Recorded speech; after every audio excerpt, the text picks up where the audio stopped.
मोहिनी पाठक जी, महाराज जी आपके चरणों में कोटि कोटि प्रणाम। महाराज जी, जो लोग पृथ्वी लोक का त्याग कर चले जाते हैं उनसे उनकी मुक्ति का मार्ग पूछने के लिए कैसे संपर्क करें? मतलब जो चले गए हैं तो उनसे पूछना है कि उनकी मुक्ति कैसे हो गई, तो हम कैसे बात कर सकते? असंभव, असंभव। नाटकबाजी तो बात अलग है। नाटकबाजी तो बात अलग है। प्रमाण और शास्त्रीय प्रमाण से कि उसके नाम के लिए आप पिंडदान है, श्रीमद् भागवत है, नाम कीर्तन है, साधु सेवा, ये करो और फिर संकल्प करके उसको दे दो तो उसकी उन्नति हो जाएगी। और ये ऐसा नहीं कि हम फोन से बात करें तुम्हारी मुक्ति हुई कि नहीं। आज तक कोई ऐसा प्रमाण मिला हो तो हमें बताओ।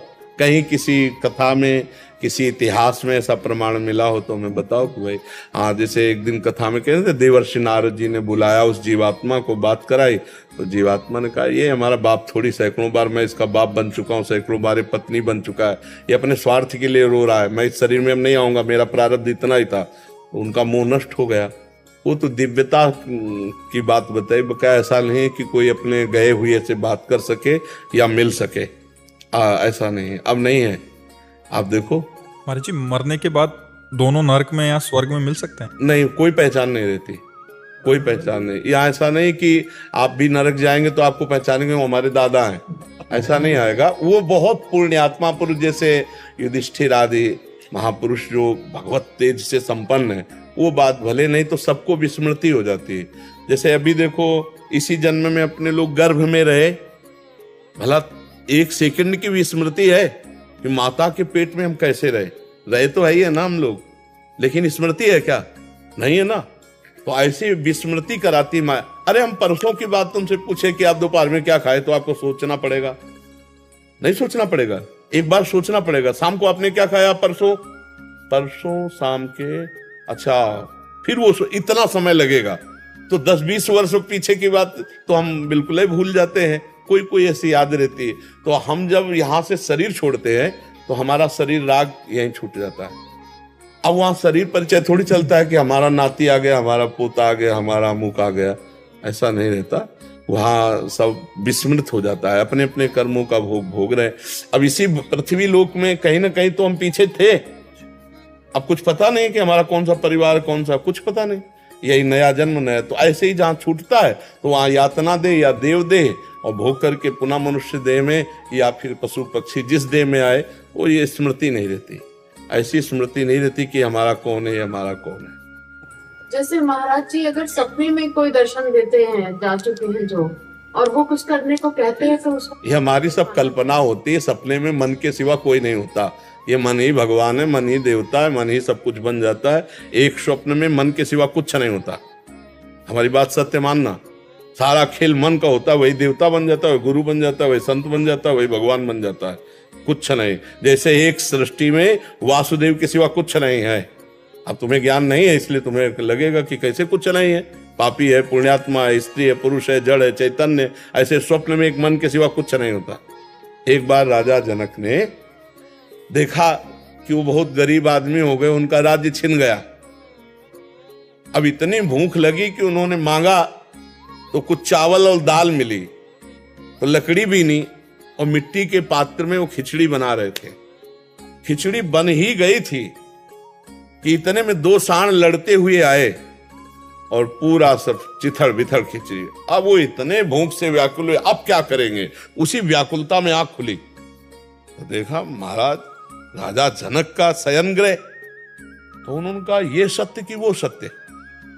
अब सभा में गए बड़े बड़े ज्ञानी महात्मा, तो प्रश्न करते ये सत्य कि वो सत्य, तो कुछ बतावे तो उत्तर मिले।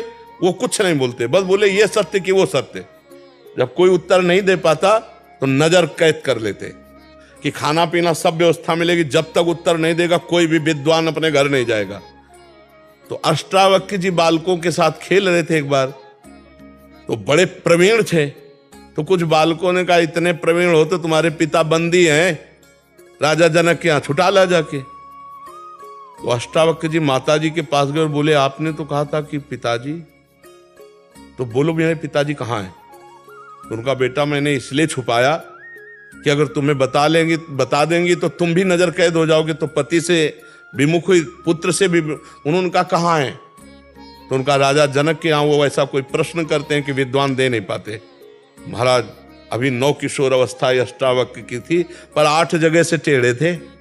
अब 1-2 जगह से टेढ़ा आदमी हो तो चलने में उसके कितने झटके लगते, फिर 8 जगह से टेढ़ा हो तो जो इस सभा में घुसे सो सब लोग हंस दिए। तो उन्होंने कहा कि ये ज्ञानियों की सभा है, ऐसे ब्रह्म ऋषि की संतान तेजपुर, ये ज्ञानियों की सभा है? हमें तो लगता है कि सब देहाभिमानियों की सभा है। और उन्होंने तो जो शब्द कहे वो थोड़ा, तो राजा जनक ने कहा ब्रह्म ऋषि बालक होकर ऐसी असभ्य वार्ता क्यों करते हो? तो बोले हमें उत्तर दीजिए कि तुम देखकर क्या हंसे? तो बोले आपके शरीर का 8 जगह टेढ़ा होना। तो हड्डी, मांस, त्वचा, यही तो देखा, क्या स्वरूप देखा? चुप। अब तो बड़े बड़े सब ज्ञानी चुप कि तुमने हड्डी, मांस, त्वचा ही तो देखा, यही तो ढांचा टेढ़ा है।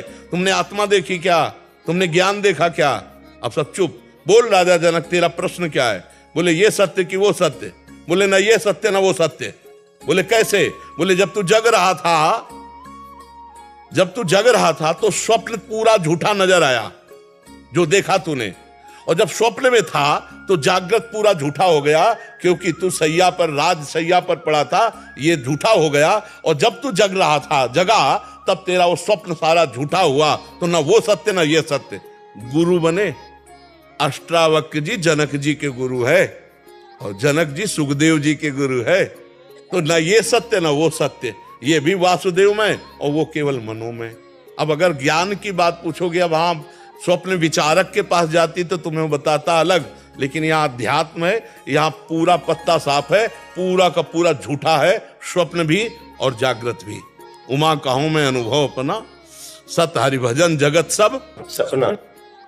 जब ये भी सपला और वो भी सपला, तो जब ये सत्य लई तो वो सत्य कहला, ये सत्य ल वो सत्य। अब आप समझ लो जैसा आप समझ पाओ। महाराज जी, ये जो 15 दिन के अंदर क्या करना चाहिए, जैसे मोक्ष प्राप्ति चलती रहे, 15 दिन क्या फॉलो करने चाहिए? ये जो पितर के हैं, हाँ, इसमें खूब नाम जप करना चाहिए, और अपने उपरोहित के अनुसार पिंडदान की पद्धति जो होती है वो जरूर करना चाहिए। जो मतलब कुल धर्म के अनुसार जैसा लोक धर्म में है ना, वैसा करना, नाम जप करना चाहिए और पिंडदान करना चाहिए, और हो सके तो ब्रह्म ऋषियों को भोजन पवाना चाहिए, और अच्छा भाव बने तो सप्ताह की भागवत करवा लेना चाहिए अपने पितरों के उद्धार के लिए। समझ पाया? जो भी हम माला करते हैं या जो भी नाम जप करते हैं इस दौरान, वो सारा उनको समर्पित भी कर सकते हैं। पहले भगवान को, जैसे आप अपने घर का पैसा कहीं भेजना हो तो पहले बैंक में जमा कीजिए और फिर बैंक से ट्रांसफर कीजिए। ऐसे ही पहला अपना जो भी पुण्य है वो श्री भगवान को समर्पित कीजिए, फिर प्रार्थना कीजिए। तो वो जीव जहां होगा, तुम्हें तो पता नहीं ना, भगवान को पता है, वो वहां उसे भेज देंगे। आपका पुण्य जाते ही उसकी उन्नति शुरू हो जाएगी। वो जिस योनि में होगा, जहां होगा, उसकी व्यवस्था, जैसे जेल में भी हो ना, और आप पैसा भेजिए और सुविधा भेजिए तो उसकी सुविधा बढ़ जाएगी। तो ऐसे वो जीव अपने कर्मानुसार चाहे नरक गया हो, अब आप जो भी भजन भेजेंगे तो ही उसके नरक से उद्धार हो जाएगा, क्योंकि भजन पहले भगवान को, भगवान फिर उसका कल्याण कर देंगे। तो जो भी हम नाम जप करें पहले श्री कृष्ण को दें और उनसे प्रार्थना करें तो वहां पहुंच जाएगा।